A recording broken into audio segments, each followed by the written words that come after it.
Ya, Assalamualaikum warahmatullahi wabarakatuh. Selamat sore, salam sejahtera buat kita semua, teman-teman IDX viewers yang sudah bergabung dengan kita. Dan tentunya juga Mang Amsi ini sebagai narasumber kita hari ini ya sudah join ya lebih dulu. Mudah-mudahan senantiasa kita semua dalam kondisi sehat. Nah, tadi kita sudah bahas ya, makin sering berbagi tentunya makin bahagia dan imun kita makin naik dan ya mudah-mudahan kita senantiasa dijaga oleh Allah Subhanahu wa taala ya. Terkait Amin. dengan kondisi pandemi kita tidak boleh kemana-mana ya, mudah-mudahan ini menjadi apa ya, memperkuat kita lah terhadap kondisi yang ada sekarang ini ya. Oke, sore hari ini kita akan berdiskusi tentang THR saham syariah ya, karena memang Mang Amsi ini adalah founder dari syariahsaham.com ya Kang. Ya ini ya, Betul. syariahsaham.com ya, sebuah komunitas tentang saham syariah yang punya kontribusi yang tidak kecil ya untuk mengembangkan atau meliterasi masyarakat di seluruh Indonesia ya terkait dengan saham-saham syariah yang ada di Bursa Efek Indonesia ya. Tentunya menjadi ladang amal tersendiri deh buat Bang Amsi dan teman-teman di Syariah Saham gitu ya, untuk selalu melakukan dakwah ekonomi syariah lah, termasuk di pasar modal. Dan hari tema ini kita ambil ya karena memang kondisi saat ini kalau kita lihat bahwa pasar modal sedang konsolidasi ya. Kemudian setelah kemarin mengalami rally di tahun kemarin sampai dengan di Januari masih rally, Februari udah mulai ambil napas gitu kan, Maret dan April, kemudian sekarang masuk Mei ya ini ya. Jadi dan ini di kondisi Lebaran juga ada beberapa isu yang cukup besar. Nah, kita akan coba diskusikan seberapa besar sih kekuatan dari saham syariah bertahan dalam kondisi krisis dan juga ini kondisi pandemi. Mudah-mudahan banyak yang bisa kita dapat. Oke, Mang Amsi, mungkin kita mengawali diskusi kita hari ini dulu ya. Mungkin Mang Amsi bisa ceritakan dulu tentang saham syariah seperti apa sih sebetulnya gitu ya.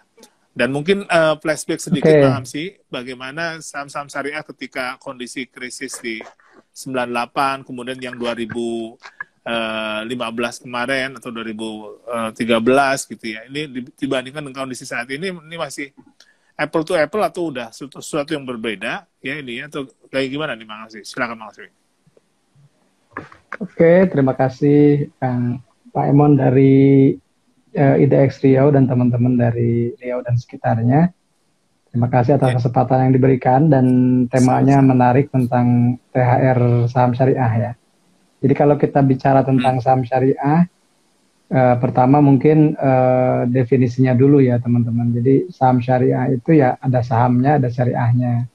Kalau saham saya yakin Hmm. semua orang sudah mulai banyak yang mengenal, tentunya seiring dengan Hmm.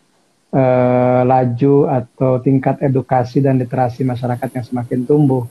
Orang sudah kenal saham Ya. itu adalah bukti kepemilikan suatu perusahaan.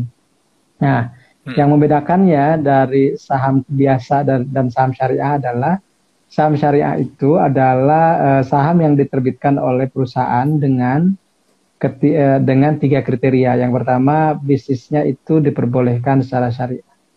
Kemudian yang kedua, Hmm. total utang berbasis bunganya tidak lebih dari 45%, itu untuk di Indonesia. Ya. Kemudian Hmm. total pendapatan non halalnya tidak lebih dari 10%, itu pun dari total pendapatan ya, itu pun ya berlaku di Hmm. Indonesia dan bisa berubah gitu. Kenapa bisa berubah? Karena fikih atau produk dari fatwa itu disesuaikan dengan kondisi masyarakat saat itu. Contoh misalnya Hmm. di Malaysia sekarang apa namanya kategorinya kriterianya sudah lebih ketat lagi. Misalnya utangnya tidak boleh lebih dari 30% dan Hmm. pendapatan non halalnya tidak boleh lebih dari 5%. Kenapa di negara lain Hmm. lebih ketat? Karena jumlah sahamnya sudah banyak gitu. Artinya ketika disaring pun masih banyak yang tersisa. Di kita kalau ketat Hmm. saringannya maka yang tersisa hanya 5. Gitu. Kalau misalnya sampai 0% itu yang tersisa Iya, cuma iya, iya. 5. Itu yang dari awal sudah menyatakan diri sebagai emiten syariah, yaitu BRIS, Ah. PNBS, BTPS, Hmm. BANK, dan JEMAS. Hmm. Hanya itu, kalau Hmm. benar-benar murni yang 100%, itu pun masih debat juga. Mang, BRIS kan yang dimilih, yang punyanya itu bank konvensional, gimana halal atau haram kan? di kita itu selalu concern dengan hal haram begitu, tanpa misalnya tanpa mengetahui kaidah atau metodologinya. Kemarin saya ngisi di satu media besar nasional dan saya baca komentarnya, justru komentarnya itu lebih banyak yang menyebutkan saya ini sesat, saya ini gila, saya ini apa sedang bercanda begitu, dan ya dan serangkaian serangan lain yang saya senyumin aja. Kenapa? Karena saya memaklumi itu karena mungkin ketidaktahuan mereka. Gitu. Saya punya satu ayat di Al-Quran, surah Al-Furqan, itu disebut bahwa kalau hamba Allah itu orang yang ketika berjalan di muka bumi itu tetap berjalan dengan rendah hati begitu, dan ketika diceramahin atau ketika dihujat, ketika didebat oleh orang-orang yang belum tahu, kalau di Quran disebutnya orang bodoh itu, saya nggak menyebut orang bodoh ya. Wa idza khatabahumul jahilun, ketika didebat, ketika dihujat oleh orang-orang yang jahil, orang-orang yang tidak tahu, qalu salama, hamba Allah itu ya bilangnya damai aja, santai aja gitu, nggak baper gitu. Jadi kalau teman-teman ingin menjadi hamba Allah, ini kebetulan bulan Ramadan nih ceritanya, dan kita diserang sesuatu yang mereka belum tahu sebenarnya, kita tidak usah baper, santai aja kok.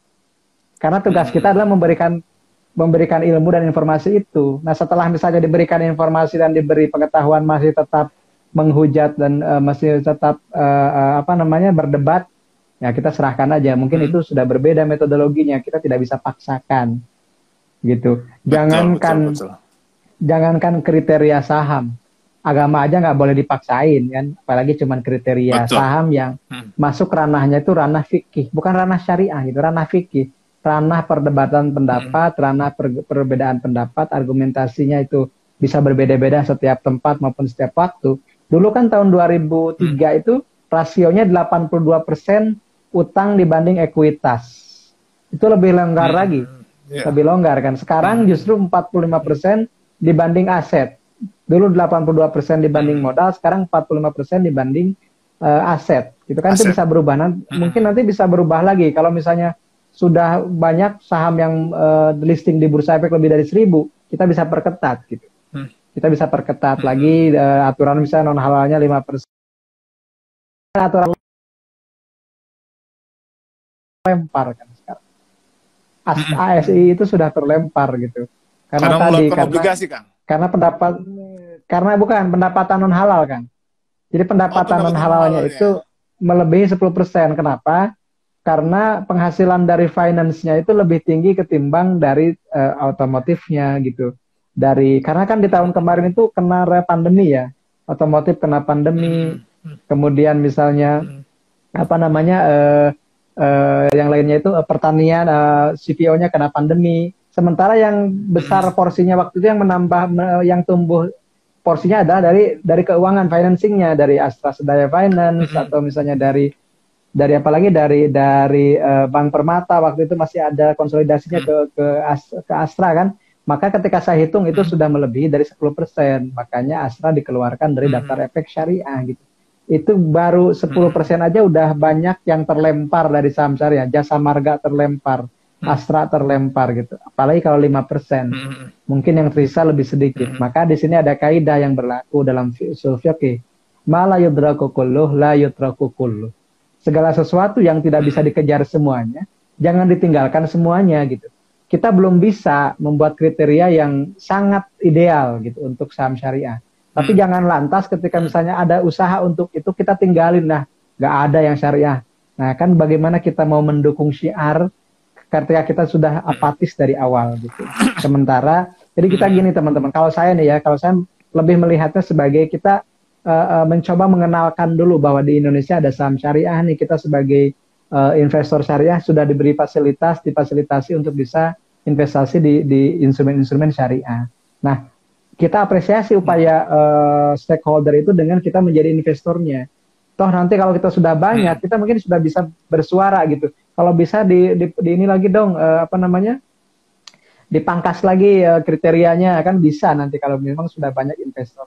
Jadi teman-teman, yang kita lakukan hari ini adalah sosialisasi dan itu gradual dalam membuat sebuah aturan. Kita tidak bisa saklek langsung 0%, karena sekarang juga banyak yang akhirnya mohon maaf misalnya menambah embel-embel syariah, toh pada akhirnya berujung penipuan atau penggelapan uang juga gitu. Kenapa? Karena syariah itu bagi saya adalah karakter gitu. Bukan sebagai label, tapi juga karakter. Kita investor saham syariah itu ya karakternya juga harus seperti syariah. Jujur, apa adanya, tidak menghujat gitu kan, lapang dada, seperti itulah. Jadi bagi saya saham syariah bukan hanya sebagai instrumen, tapi sebagai karakter gitu, Kang Emon. Ya, artinya kalau sebagai karakter ini menjadi bagian inti timbulnya trust ya. Karena trust atau kepercayaan kan akarnya adalah karakter ya. Akarnya karakter yang terdiri dari dua. Pertama niat dan yang kedua itu integritas. Itu ini karakter itu. Kalau ujungnya kan keluarnya daunnya, buahnya adalah kompetensi itu, hasil dan kemampuannya. Kalau niatnya sudah bagus, kemudian juga jujur ya, mudah-mudahan buahnya juga tidak akan jauh berbeda. Saya setuju dengan Bang Hamsi tadi bahwa teman-teman indeks viewers ya, bahwa kalau kita melakukan sebuah kebaikan ya, kalau kita punya adik kecil, punya anak kecil gitu, kita sedang melakukan ibadah dan dia mengikuti kita ibadah dan dia tidak bisa membaca bacaan sholat, kita tentu tidak akan melarang dia untuk tidak sholat. Kita membiarkannya gitu, karena memang kondisinya baru sebatas itu. Ya, kalau kita bimbing, kita ajak, kita latih, nanti dia akan sempurna. Makanya ada tahapannya ketika masuk umur 7, gitu, nanti akan ada punishment yang diberikan. Sama dengan kondisi, apalagi ini fikihnya fikih, bukan fikih ibadah. Ini fikihnya fikih muamalah ya, Bang Hamsi ya. Betul, ya. Fikih muamalah ya, untuk yang saham ini gitu kan. Ya kan, ini ya, artinya pada dasarnya semua boleh, kecuali ada dalil gitu ini. Jadi, dan dua hal inilah tentunya bisa MUI juga kalau nggak salah saya pernah dengar ketika di luar sangat sempit maka aturannya diperlonggar dulu. Ketika di luar sudah longgar, sudah memungkinkan maka aturannya diperketat gitu ya. Cita-citanya kita sama sebetulnya menuju kafah gitu kan. Ya. Nah, kita masuk ke ini Mang Hamsi, tadi kan kita tentang diskusi tentang saham syariahnya gitu ya. Kemudian kita masuk ke sisi dari bagaimana sih secara fundamental saham-saham syariah yang ada di Bursa Efek Indonesia? Tadi Mang Hamsi sebetulnya sudah menyinggung dari sisi rasio utang ya, dari sisi rasio utang ini sebetulnya secara fundamental sudah pilihan gitu ya, dalam tanda kutip gitu nih kan, dari rasio utangnya yang 40% gitu nih kan, ini satu hal yang apa ya bisa dijadikan dasar sebetulnya buat teman-teman yang memang memilih berdasarkan fundamental sesuatu yang bagus. Tapi tentunya Mang Hamsi bisa uraikan ya dari saham-saham yang ada. Kalau nggak salah angkanya 430-an saham saat ini gitu ya, dari 700 sekian saham yang ada Bursa Efek Indonesia itu sudah syariah ya. Artinya ini peluangnya sangat banyak ya. Dan tentunya secara fundamental juga teman-teman Indeks Pure juga pengen tahu nih kira-kira seperti apa. Dan sebelum Mang Hamsi jawab, saya mengundang teman-teman Indeks Pure yang barangkali ada yang mau ditanyakan terkait dengan saham syariah atau tema kita hari ini ya THR saham syariah, silakan ya. Nanti kita akan coba diskusi sambil jalan. Kita santai aja lah ngabuburit ini ya gitu. Tapi tetap waktunya 1 jam, kalau nggak langsung mati. Oke, Bang Hamsi, silakan. Kira-kira secara fundamental untuk saham-saham syariah ini seperti apa kekuatannya ya? Apalagi kita kondisi krisis nih. Kira-kira kekuatannya seperti apa? Silakan, Bang. Iya, terima kasih, Kang. Jadi sebenarnya gini, teman-teman, indeks viewers semuanya.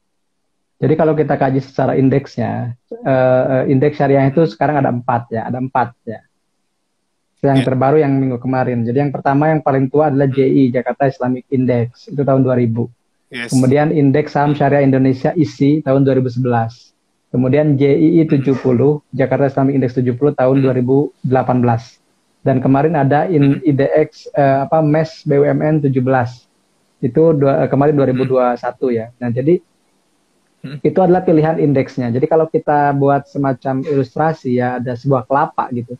Maka sabutnya itu adalah ISI gitu ya. Kemudian tempurungnya itu adalah katakanlah JI 70. Kemudian lembaga kelapanya itu JI. Dan biasanya kalau yang agak tua suka ada, kalau di Sunda itu namanya seperti di dalam kelapa itu ada yang warna kuningnya, Pak. Namanya teh apa ya, kalau di Sunda namanya butuh sih, saya nggak tahu apa itu. Semacam kembang kelapanya itu di dalam. Kalau udah kayak biji gitu ya? Ya, biji, di situ suka ada kayak Enak, iya enak itu kalau Ya. dimakan itu kan, enak. Nah itu istilahnya IDX Mesh 17. Jadi sebenarnya itu sudah dipilihkan oleh bursa. Nah kalau ditanya bagaimana kinerjanya, sekarang isi itu ada 436 dari 730-an saham yang ada di Bursa Efek. Kemudian dari 436 itu disaring lagi 150 yang kapitalisasinya besar, kemudian dipilih 70 yang paling liquid, namanya JI 70. Nah, itu disaring lagi 60 paling besar kapitalisasi, kemudian disaring dengan 30 likuiditas tertinggi, jadilah JI 30. Gitu. Nah, kalau yang MES ini kan lebih spesifik karena dia cuma BUMN doang gitu kan. Cuman BUMN. Jadi sebenarnya lebih spesifik syariah plus BUMN plus kapitalisasi. Jadi lebih spesifik kalau yang IDX MES 17. Nah, mungkin kita sampai ke JI 30 aja ya. Nah, di JI 30 ini teman-teman bisa menemukan perusahaan-perusahaan yang secara fundamentalnya bagus, artinya secara manajemen, produk itu orang juga pada kenal gitu ya. Nah kalau kita bicara kinerja, di tahun 2020 ketika pandemi berlangsung, yang unik adalah imbal hasil isi dan JI 70 itu mengungguli IHSG. Jadi kalau kita ambil semacam pertumbuhan dari Maret 2020 ke Maret 2021, maka yang paling unggul itu adalah ISI, Indeks Saham Syariah Indonesia. Itu mengalahkan seluruh indeks yang ada di Indonesia. Dengan sekitar 14% kalau tidak salah, returnnya. Kemudian disusul oleh JI 70. Baru setelah JI 70 ada IHSG. Jadi IHSG itu peringkat ketiga setelah Indeks Saham Syariah dan JI 70. Nah itu dan itu ada fakta dan datanya. Saya ambil datanya langsung dari IDX Islamik, dari Kang Dery, tadi ada beliau hadir di sini. Nah, dari situ kita bisa double digit. Dari Maret 2020 pas terkonfirmasi pandemi sampai Maret 2021 kemarin itu masih 14% untuk isi. Kemudian JI 70 12 kalau tidak salah ya. Kemudian itu masih dia, dan itu kan udah sebenarnya Maret sudah mulai turun. Gitu. Maret sudah mulai turun ya. Kalau sampai Januari lebih fantastis lagi perbedaannya. Kemudian pasti ada yang nanya teman-teman semuanya, Mang, kenapa indeks saham syariah lebih unggul ketika krisis? Ini dibuktikannya sudah 3 kali ya. Pertama kemarin pandemi, pertama ketika 2008, kemudian ketika 2015, dan ketika kemarin 2020. Dan itu saya baca satu riset. Jadi ada satu riset yang menyatakan bahwa indeks syariah itu jauh lebih stabil dan unggul ketika masa krisis. Itu membuktikan juga. Jadi dan 2020 ini sebagai validator gitu, sebagai penguat lagi bahwa ketika masa krisis indeks saham syariah itu lebih aman. Kenapa? Saya akan uraikan sebabnya. Ketika misalnya indeks harga saham gabungan atau indeks secara keseluruhan saham di Indonesia itu banyak didominasi atau dipengaruhi oleh perbankan konvensional dan tembakau. Perbankan konvensional dan tembakau. BBCA, BBNI, BBRI, BMRI, HMSP, GGRM. Itu adalah pengerek indeks IHSG. Nah, sementara big caps atau misalnya pengerek isi itu adalah Unilever, Telkom, Cepin, ICBP, kemudian BRPT, TPIA, yang berkaitan dengan consumer goods, kemudian telekomunikasi dan industri dasar. Tidak ada perbankan konvensional. Mining kecil, Kang. Mining kecil. Ngaruhnya kecil gitu. Meskipun harganya melonjak tinggi, tapi secara bobotnya weight indeksnya kecil. Kalau mining, properti konstruksi itu kecil. Jadi yang pengerek itu tetap consumer goods dan telekomunikasi. Sementara yang konven itu perbankan konvensional dengan tembakau. Nah, ketika terjadi krisis, biasanya fund manager itu yang dilepas pertama adalah blue chip. Dan yang pertama dilepas biasanya perbankan dan banking. Otomatis indeksnya anjlok, turun. Dan kita bisa saksikan Maret tahun kemarin, itu anjloknya kan dari perbankan dulu, BBRI sampai 3.000 kan kalau nggak salah. BCA sampai belasan ribu ya, seperti itu. Atau 20.000 saya lupa BCA itu. Pokoknya pernah jatuh lah semua. HMSP sampai 25. Berapa tuh? 2000-an atau berapa gitu ya. Nah, sementara ketika pandemi 1.700 atau 1.600 ya. Sementara di masa pandemi, orang lagi butuh-butuhnya makanan, minuman, food processing, kemudian juga seperti ini nih, telekomunikasi, data, pulsa, dan seterusnya. Yang mana itu adalah pengerek dari indeks syariah. Jadi di satu sisi, emiten-emiten syariah diuntungkan dengan adanya pandemi, di sisi lain emiten-emiten yang konvensional dirugikan dengan adanya pandemi. Maka akhirnya ISI bisa menyalip dari IHSG itu sendiri.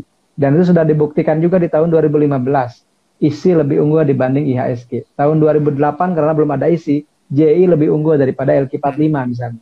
Tadi, karena di masa krisis, orang lebih memilih saham yang defensif. Saham-saham consumer goods itu saham-saham defensif. Lebih cari aman di saham-saham yang tidak liar pergerakannya. Sementara yang di konvensional ini semua dilepas. Gitu. Maka fluktuasinya lebih minim di syariah ketimbang di konvensional, di IHSG. Maka itulah yang menyebabkan kenapa indeks saham syariah jauh lebih unggul ketika masa krisis dibanding dengan indeks saham konvensional. Karena tadi alasannya, karena pengerek indeks di syariah itu kebanyakan consumer goods dan telekomunikasi, sementara di konven itu lebih banyak didominasi oleh perbankan dan rokok. Mungkin itu, Kak.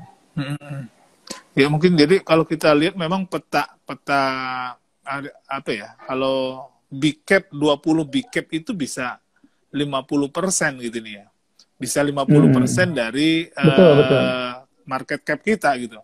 Nah, dari 20 big cap itu perbankan ya tadi ada 4 lah katakanlah. Itu bisa angkanya bisa sekitar, kalau yang 5 besarnya aja sekitar bisa 30-an persen Kang ini ya. Dan dari 30-an persen BCA aja bisa 10%.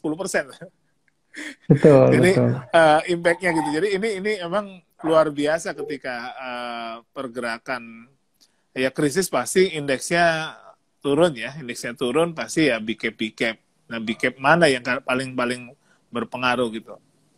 Dan perbankan juga menjadi salah satu apa ya apa namanya istilahnya jantungnya untuk pergerakan perputaran uang kan. Kayak sekarang kan perputarannya agak direm karena pandemi. Jadi kreditnya nggak banyak cair, akhirnya ya kurang bagus juga impact-nya fundamental terhadap saham-saham perbankan. Oke, makasih. Jadi kalau kita lihat tadi performance-nya lumayan, kinerjanya luar biasa ya, masih double digit. Saya juga terus terang agak kaget, masih double digit ternyata ya pertumbuhannya gitu ya di tengah kondisi seperti ini gitu ininya.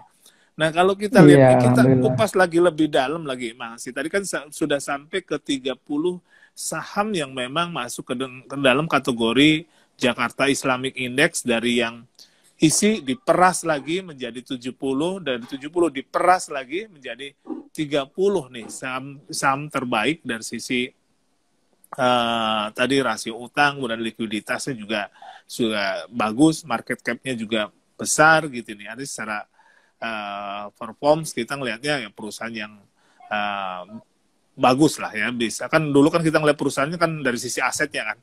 Asetnya gede, wah perusahaan bagus nih gitu. Kalau sekarang kan nggak selalu secara fisik bagus gitu. Kang, kalau dari 30 nih kita, kira-kira gitu ya, yang dalam tanda kutip kita bisa lihat warna sektornya di mana yang paling punya potensi. Kita peras lagi dari 30 nih. Oke. Sektor yang potensial ya, Kang? Halo? Ya, silakan. Oke. Jadi kalau kita bicara sektoral, sebenarnya sih tergantung dari tujuan teman-teman ya. Misalnya kalau jangka panjang, jangka lebih dari 5 tahun gitu. Saya sering menyarankan atau misalnya sering memberikan saran kepada teman-teman itu supaya mempelajari saham-saham yang berbasis consumer goods gitu. Makanan, minuman, farmasi gitu. Kenapa? Karena dalam 5 tahun ke depan produknya itu masih dibutuhkan orang kan gitu. Dan meskipun pertumbuhannya tidak fantastis gitu, tapi lebih ke stabil gitu, kemudian defensif, itu yang penting tidak liar gitu, tapi yang penting tumbuh setiap tahun gitu. Teman-teman boleh cek misalnya grafik saham-saham yang berbasis makanan minuman itu nggak lonjak-lonjak gitu. Nah, maka sebagai kontradiktifnya atau sebagai yang diametral berseberangannya itu adalah saham-saham yang berbasis pertambangan komoditas gitu. Apakah itu pertambangan atau pertanian gitu, CPO ya. Kenapa? Karena yang namanya pertambangan dan minyak sawit itu selalu dipengaruhi oleh harga dunia. Nah, maka ada satu momen di 1 tahun misalnya harganya bisa melonjak ratusan persen. Tapi di tahun yang lain, di tahun berikutnya itu bisa turun juga ratusan persen. Itu kalau komoditas. Maka kalau kita buat investor, sebenarnya komoditas itu kurang cocok gitu ya. Kenapa? Karena kalau timingnya gak pas, kita jual bisa pas turun gitu. Tapi kalau kita misalnya saham consumer goods itu dalam jangka waktu panjang pada akhirnya naik juga, meskipun ya dalam jangka pendek fluktuatif gitu kan. Contoh misalnya kalau sekarang kan banyak yang risau lah dengan saham-saham kayak Indofood, Unilever, Kalbe Farma itu kan lagi turun gitu ya. Kenapa sih Bang turun ya? Emang kan kemarin naiknya sudah lumayan gitu, dan sekarang mungkin sedang konsolidasi atau sedang menemukan titik keseimbangannya lagi. Tapi secara fundamental kan nggak masalah gitu. Misalnya Sido muncul itu setiap tahun tumbuh terus labanya gitu. Indofood juga tumbuh. Yang lainnya juga tumbuh ya, seperti Kalbe Farma juga tumbuh dan masih solid gitu pendapatannya. Nah, maka yang penting bagi teman-teman sebelum memilih saham adalah menentukan kita profil risikonya sebagai apa, investor atau trader, jangka pendek atau jangka panjang begitu, menabung atau menyicil atau dengan modal yang dari awal yang besar, itu juga berpengaruh kepada pemilihan saham. Tapi kalau tadi ditanyakan sektoral, maka saya bisa menyebutkan kalau untuk jangka panjang, maka consumer goods dan basic industry itu pilihan yang cocok. Basic industry itu bisa semen, kemudian pakan ternak atau ikan, kemudian ayam, seperti itu. Nah, kalau untuk trading, cocoknya misalnya seperti properti konstruksi karena ada fluktuasi gitu ya, kemudian juga misalnya pertambangan dan pertanian itu mungkin cocoknya untuk berdagang atau trading. Tapi kalau untuk misalnya nyimpen tiap bulan, mungkin nyimpennya di saham-saham yang berdividen tinggi, kemudian juga pertumbuhannya stabil. Ya seperti kan consumer goods tadi, atau juga misalnya saham-saham yang punya dividen, riwayat dividennya bagus gitu ya, rutin dan besar gitu. Itu mungkin Kang. Oke, terima kasih. Saya undang kembali buat teman-teman yang mau mengajukan pertanyaan, silakan tulis di chat room, nanti kita akan coba diskusikan dengan Mang Amsi ya. Ini. Kemudian Mang Amsi, kalau kita perhatikan tadi, sebetulnya saya masuk di agenda pertanyaan saya juga tuh terkait dengan ini kalau arahnya konsumer gitu, Unilever, kemudian Indofood, ICBP kan sempat orang ngelus dada juga gitu ya kan, ngelus dada dalam artian harga sahamnya itu nggak ya memang kalau kita lihat secara grafik ya, ini sebetulnya sudah naik ya kalau kita bandingkan di sebentar kita lihat coba di Februari itu kan levelnya di 6.000 ya. Kemudian sekarang kan kalau kita lihat posisinya sudah di 6.500 gitu ya ini ya. Jadi waktu kemarin sebetulnya sempat lebih banyak warna merahnya dibanding warna hijau gitu.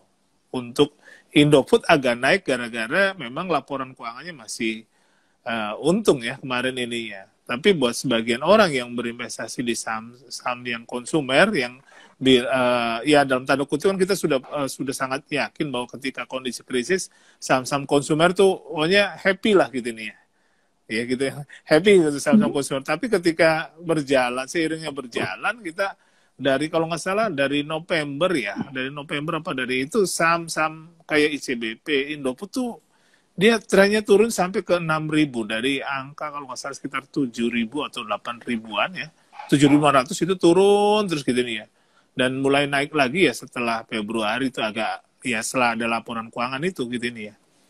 Nah ini gimana nih Kang ini ya? Tadi sebetulnya udah disinggung juga sama Mang Amsi, tapi mungkin bisa lebih detail agar ini teman-teman yang sudah masih punya keyakinan yang bertambah nih untuk tetap nyicil lah kata momentum nih gitu. Silakan Mang. Oke Kang, jadi gini, seperti yang sering saya ungkapkan dimanapun ya, kalau kita sudah menentukan diri itu ketika di saham kan dua, apakah mau jadi investor atau jadi trader atau pedagang. Kalau misalnya kita putuskan sebagai investor, berarti kan acuan kita adalah analisis fundamental perusahaan tersebut. Dan ketika kita bicara analisis fundamental perusahaan tersebut, berarti yang dibahasnya adalah berapakah nilai intrinsik atau nilai wajar dari perusahaan tersebut dan dibandingkan dengan harga sekarang, gitu kan?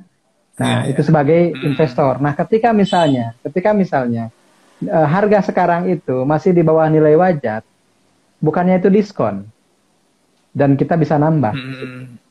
Nah, itu ya kalau bicara tentang investor. Kemudian kalau kita sebagai trader, maka ketika memilih satu saham, berarti kita sudah punya trading plan, rencana berdagangnya mau gimana. beli di berapa, take profit di berapa, stop loss di berapa, besaran risiko berapa, modalnya berapa. Itu harus benar-benar harus ditulis gitu. Jadi ketika misalnya kita beli Indofood, ICBP sebagai bahan trading, maka teman-teman harus sudah tentukan belinya di berapa, jual di berapa, siap rugi di berapa, itu trading. Ketika kena stop loss harus jual semuanya karena itu trading. Kita tidak boleh menyimpan barang yang sedang rugi, kan itu kalau trading. Nah, kalau kita ingin memadukan keduanya, antara investing dengan trading, berarti kita menggabungkan antara fundamental dengan teknikal. Maka cara terbaiknya adalah kita ambil saham yang bagus, tapi nunggu momentum yang tepat. Contoh misalnya, kita mau beli saham Unilever, tapi belinya jangan di ketinggian gitu ya. Belinya nanti aja pas sudah mantul dari bawah. Kenapa? Karena nilai wajarnya tetap di atas gitu. Tapi supaya kita tidak boros dengan modal, kita cicil aja gitu. Cicil beli sampai misalnya supportnya gini. Saya punya asumsi bahwa Unilever itu supportnya ada di 5.300-an. Dulu 6.500 sudah jebol. Kemudian saya bilang target berikutnya kemungkinan 5.300. Nah kalau 5.300 ternyata mantul, di situ mungkin boleh naik. Tapi kalau jebol, nextnya di 4.900 dan itu terendah sepanjang masa kalau tidak salah ya, sepanjang masa lah setelah kenaikannya gitu. Karena kan di Maret ya setelah pandemi. Karena di masa pandemi aja, di masa pandemi kemarin Unilever itu sampai 5.275, 5.275 itu terendahnya. Nah kalau misalnya lebih rendah dari itu berarti sejarah baru. Nah kita tinggal wait and see mau di mana masuknya. Nah kemudian teman-teman begini, yang namanya valuasi itu bukan berarti dengan satu pandangan. Misalnya gini, ada orang yang bilang bahwa kalau saham pernya 10 kali, di atas 10 atau di atas 15 itu sudah mahal. Atau VBV-nya, price to book value-nya di atas 1, itu sudah mahal. Padahal tidak berlaku di semua saham. Ada saham yang memang selalu mahal. Contohnya Unilever, ICBP, kemudian misalnya Ulajaya gitu ya. Itu selalu mahal, di atas 10 kali, di atas 1 kali gitu. Maka yang bisa kita gunakan adalah price to book value atau price to earning ratio-nya yang relatif terhadap saham itu sendiri. Maka kita gunakan yang namanya standar deviasi, BEN. Gitu kan misalnya Unilever ini dalam 5 tahun terakhir PER terendahnya itu sekitar 28 kali gitu. Kemudian PBV terendahnya misalnya ya, PBV terendahnya itu 32 kali. Nah itu yang jadi patokan. Jangan wah mang Unilever udah mahal, PBV-nya di atas 1 kali, PER-nya di atas 15 kali. Padahal Unilever itu nggak pernah PER-nya 15 kali, Kang. Nggak pernah PBV-nya 1 kali, susah banget gitu. Maka yang digunakan itu riwayat, historinya. Maka dalam history ini kita bisa lihat bahwa sebenarnya Unilever itu sekarang sudah ada di level VBV standar deviasi -2. Jadi sudah di bawah sebenarnya. Sudah di bawah. Sebenarnya kalau mau jadi investor besar, saatnya nyicil sebenarnya gitu. Kenapa? Karena PI-nya itu kalau nggak salah ya terendah itu 2.800 dan itu setara dengan harga 5.300. Atau terbalik saya lupa pokoknya. PBV-nya itu setara paling rendahnya itu 4.900. Jadi saya bisa memunculkan angka 4.900 dengan 5.300 itu berdasarkan riset PBV standar deviasi. Nah sekarang kan sudah mendekati itu. Jadi kan saya buat standar deviasi gini, Kang. Jadi kita buat data 5 tahun nih. Harganya kisaran berapa tuh simpangan-simpangannya. Kemudian misalnya min-nya rata-rata di berapa.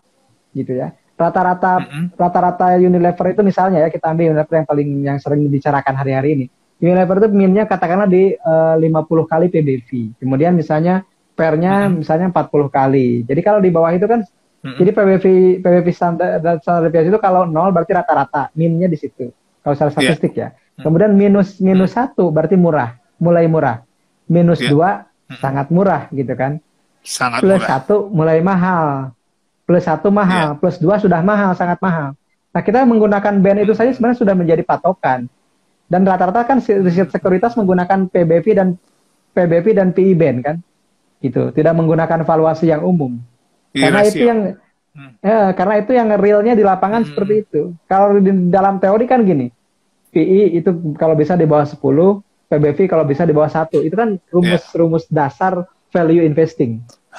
Tapi pada kenyataannya kan Ya, susah betul. cari itu. Dan gini teman-teman, saya juga perlu mengklarifikasi, ada yang sering dibilang dengan value trap, perangkap nilai, perangkap value gitu.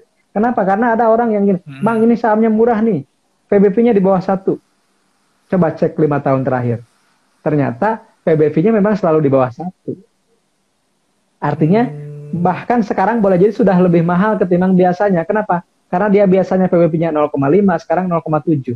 Dia sudah mahal secara dirinya sendiri.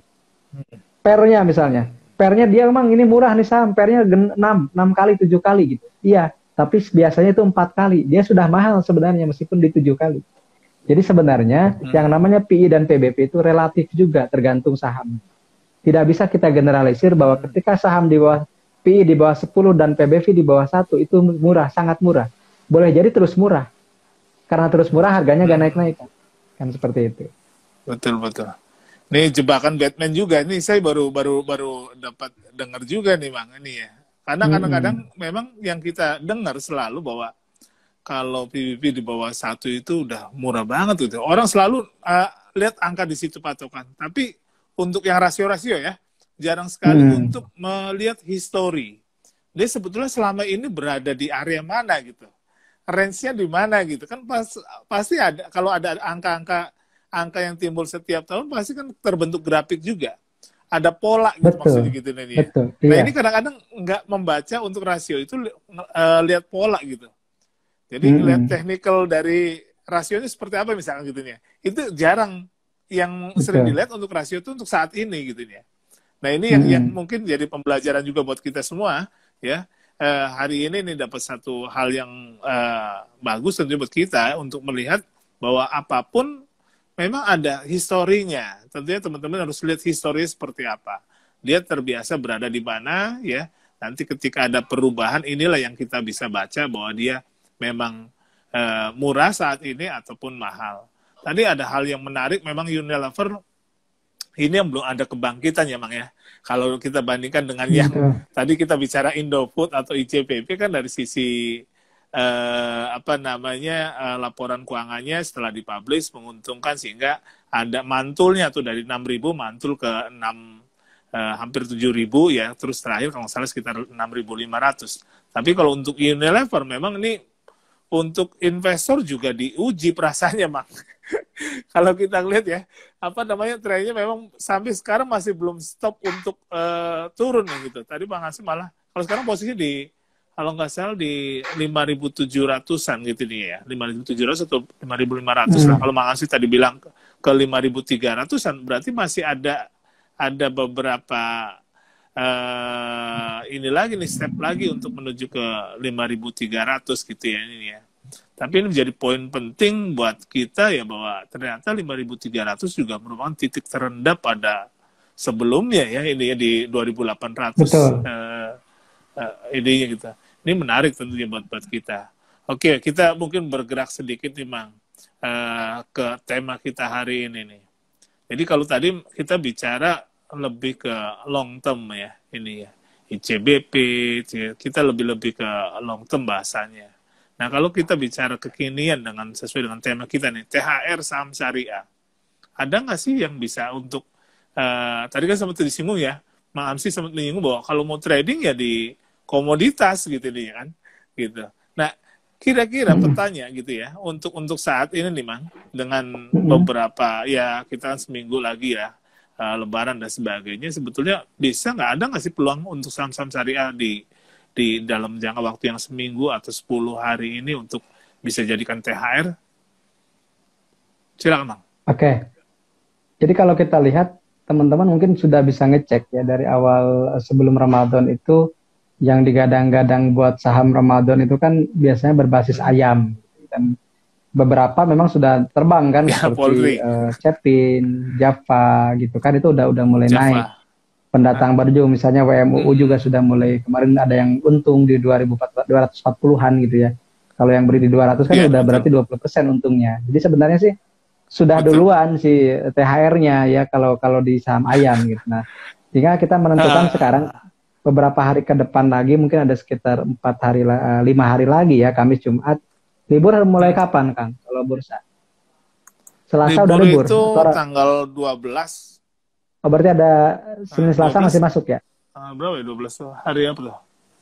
Rabu. Oh, libur ini ya. Oh ya berarti Senin kan masih Selasa masih ada masuk. sekitar 1, 2, 4 hari lagi ya, Kamis, Jumat, Wow. Senin, Selasa. Ya, Nah, kurang lebih. kalau teman-teman tetap memaksakan ingin dapat THR di 4 hari terakhir, berarti teman-teman pertama, kalau saya sih menyarankannya, isu yang berkembang di pasar sekarang apa gitu. Isu yang sedang rame, misalnya sektor mana yang lagi rame diperbincangkan. Karena kan yang namanya naik itu muncul karena ada banyaknya permintaan. Dan ketika banyaknya permintaan, Betul. berarti banyak yang ngomongin saham atau sektor tertentu. Kemarin ada yang bilang Betul. misalnya harga batu bara mulai naik, harga timah mulai terbang, harga nikel mulai terbang. Berarti kan kita bisa masuk di saham-saham itu. Misalnya CPO juga mulai naik. Nah, Iya, iya. apa seperti kita milih komoditas. Kemudian tentukan mana di antara saham-saham komoditas tadi yang secara teknikal itu misalnya baru menembus MA20, baru menembus rata-rata harian 5 hari. Nah, gitu aja dicek mana yang sudah melintasi persimpangan-persimpangan itulah gitu ya. Nah, ketika sudah menentukan titik beli, jangan lupa ketatkan stop loss gitu.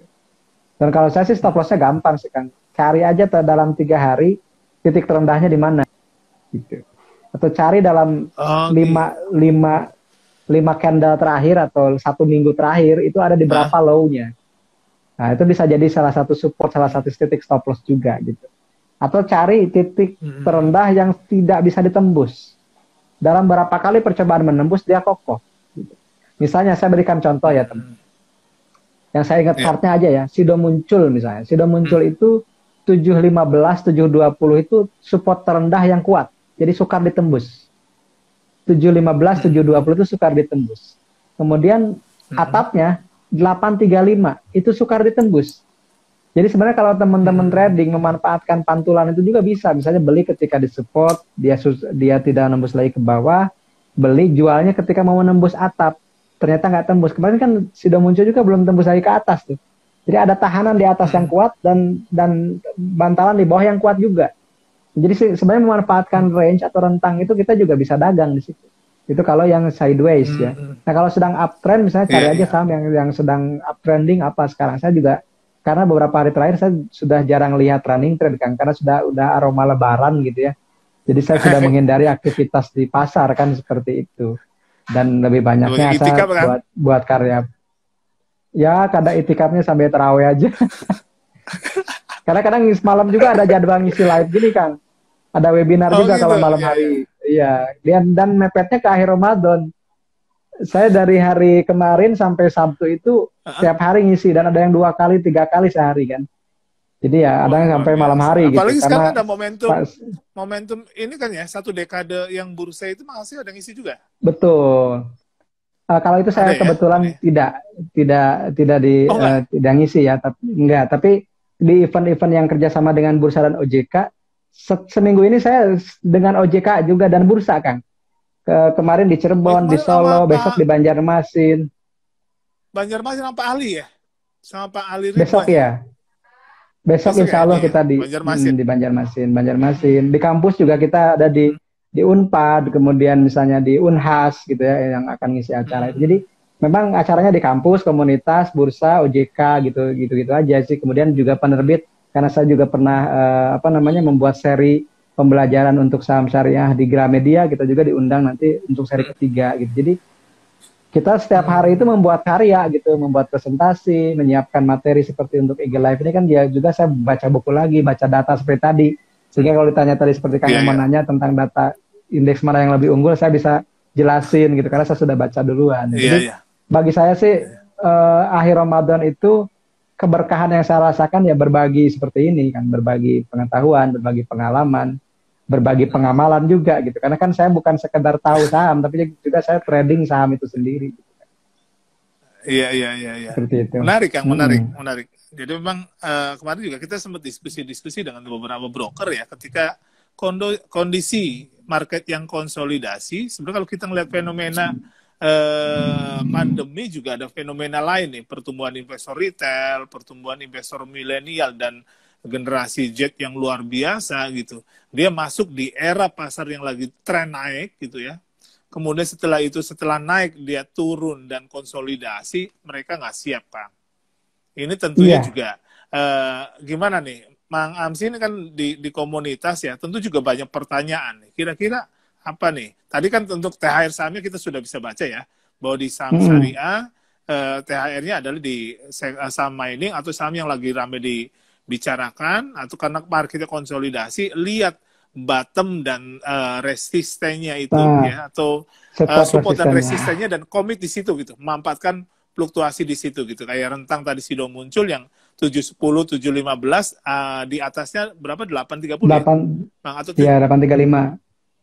835 ya, 710. Ini kan range yang 100 perak, hampir 100 perak lebih gitu nih ya. Jadi ini bisa dimanfaatkan juga. Jadi buat teman-teman gitu, kalau mau memanfaatkan. Jadi cuman komit di situ gitu nih ya. Nah sekarang kita maju sedikit, Mang. Mungkin karena waktunya juga terbatas. Saya juga, Mang Amsi, pengen ngasih saran buat teman-teman kita yang kemarin baru masuk menjadi investor ya, baik investor syariah ataupun investor yang biasa, reguler gitu ya. Masuk mereka itu berbondong-bondong ketika pasar lagi trennya naik. Dan karena ini banyak sekali yang bertanya ya, mungkin juga akibat juga ada ulah pom-pom juga gitu nih ya, sehingga ya mereka, saya khawatirnya ada mungkin nantinya kalau mereka tidak coba belajar lagi ya, akhirnya ya mereka akan timbul dalam tanda kutip antipati untuk investasi. Ini kan satu hal yang berbahaya gitu buat orang. Kalau udah saya malas untuk investasi, itu udah bahaya, karena orang selalu punya masa depan dan dia harus siapkan gitu. Ini masih gimana? Mungkin ini juga masih untuk konklusi lah gitu. Ini konklusi dari Mang Amsi. Silakan. Oke, terima kasih Kang. Jadi kalau bagi saya investasi itu seperti lari maraton, bukan lari sprint. Kalau lari sprint kan 100 meter, waktunya 10 detik gitu. Kemudian yang dibutuhkan adalah kekuatan, kemudian kecepatan, selesai gitu. Sementara investasi seperti lari maraton 40-an kilo ya, kalau nggak salah berapa? 42 kilo ya. Itu kan yang harus diatur tuh nafas kita, kemudian kekuatan kita, endurance kita, ketahanan kita itu harus ditata dengan baik supaya kita bisa berlari dan berlari dalam waktu yang lebih panjang. Gitu. Nah, investor atau trader, saya tidak membedakan keduanya karena dua-duanya berujung jual beli. Gitu kan.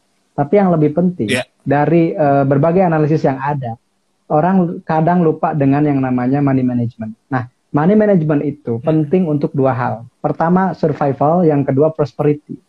Karena kita harus bertahan hidup di pasar modal ini. Kemudian setelah bertahan hidup, kita baru bisa menemukan cara atau strategi untuk mengambil keuntungan. Jadi yang paling penting adalah bertahan hidup dulu di bursa itu. Kalau sudah bisa bertahan hidup di bursa dengan berbagai analisisnya dan dengan berbagai pengetahuan kita, mengambil keuntungan itu mudah. Kenapa? Karena di pasar manapun kita bisa untung. Pasar lagi uptrend bisa untung dengan memanfaatkan trend follow. Di pasar sideways dengan support resistance, di pasar downtrend dengan reversal. Semuanya ada ilmunya, teman-teman. Jadi yang terpenting, yang paling penting daripada investasi dan trading itu adalah investasi di pengetahuan dan di strategi atau kita tidak pernah berhenti belajar. Gitu. Kalau kita sudah berhenti belajar, maka kita berhenti mendapatkan sesuatu. Kan when you stop learning, you stop earning, katanya kan gitu. Kalau kamu berhenti belajar, kamu akan berhenti mendapatkan sesuatu. Gitu. Maka keep learning aja, belajar terus. Saya pernah mengalami resesi 2008 yang penurunannya lebih menyakitkan ketimbang 2020. Tapi kalau kita mau belajar, kita bisa bertahan sampai hari ini. Meskipun untungnya nggak sefantastis orang lain, tapi keuntungan terbesar di pasar modal bukan fantastis itu, bukan signifikan keuntungan itu, tapi bertahan hidup dan terus mengedukasi orang lain. Karena kita bisa memberikan orang lain lebih banyak keuntungan juga setelah kita belajar dulu untuk kita sendiri, kita membagi buat orang lain. Jadi ketika orang lain ada yang untung dan mereka juga ikut bersedekah, mereka ikut menginfakkan sebagian keuntungannya, kita dapat pahala sebagai orang yang pernah menunjukkan kebaikan itu kan. Alhamdulillah, luar biasa. Sangat menginspirasi buat kita semua ya, buat teman-teman IDX Viewers juga tentu ya. Obrolan sore hari ini nih tidak hanya knowledge, tapi juga banyak hal hidup yang tentunya mungkin kita lupa ya di bulan Ramadan, ini momentum yang baik juga buat kita untuk melakukan banyak kebaikan lah untuk kita sendiri. Tadi Mang Amsi sudah juga menyinggung ya, kondisi pasar apapun sebetulnya kalau kita mau memahami lebih jauh, ya kita akan bisa mendapatkan return-nya. Poin pentingnya untuk mendapatkan return adalah learningnya jangan berhenti, belajarnya jangan berhenti. Itu yang Mang Amsi selalu sarankan, tentunya tanamkan kepada komunitasnya, dan tentunya buat kita semua bisa kita ambil ini ya, apa namanya, itibarnya untuk bisa menjalankan ini. Dan mudah-mudahan hari ini kita senantiasa dalam kebaikan ya, banyak mendapatkan pencerahan hari ini dari Mang Amsi, dan juga tentunya nanti kita bisa amalkan ya. Dan mudah-mudahan salam terakhir buat teman-teman semua ya, bisa mendapatkan THR. Nah, ya padahal waktu 4 hari ini tadi beberapa clue sudah dikasih sama Mang Amsi. Sekali lagi Mang Amsi, terima kasih ya, ini yang mudah-mudahan Mang Amsi selalu sehat ya. Amin, amin. Berkah amin. Amalnya ya, dia menjadi pahala buat Mang Amsi setelah berbagi dengan kita semua. Dan buat teman-teman Index Viewers ya, buat teman-teman kita diskusi hari ini juga, ini bagian dari amal kebaikan ya, untuk selalu mengisi waktu kita dengan sesuatu yang baik. Mudah-mudahan kita terus mendapatkan amal kebaikan dari Allah Subhanahu wa taala, dan untuk nanti kita bisa amalkan dan kita mendapatkan manfaat atau berkahnya. Demikian pertemuan hari ini, tentunya banyak yang kurang, saya mohon maaf ya, tapi kalau ada yang lebih tentunya itu datang dari yang di atas ya, dari Allah Subhanahu wa taala ya. Itu saja, bila itu kalian. Assalamualaikum warahmatullahi wabarakatuh. Salam sehat buat kita semua. Terima kasih ya. Sampai ketemu lagi. Ya. Siap. Selamat berbuka puasa bagi yang menjalankan. Siap, Mang.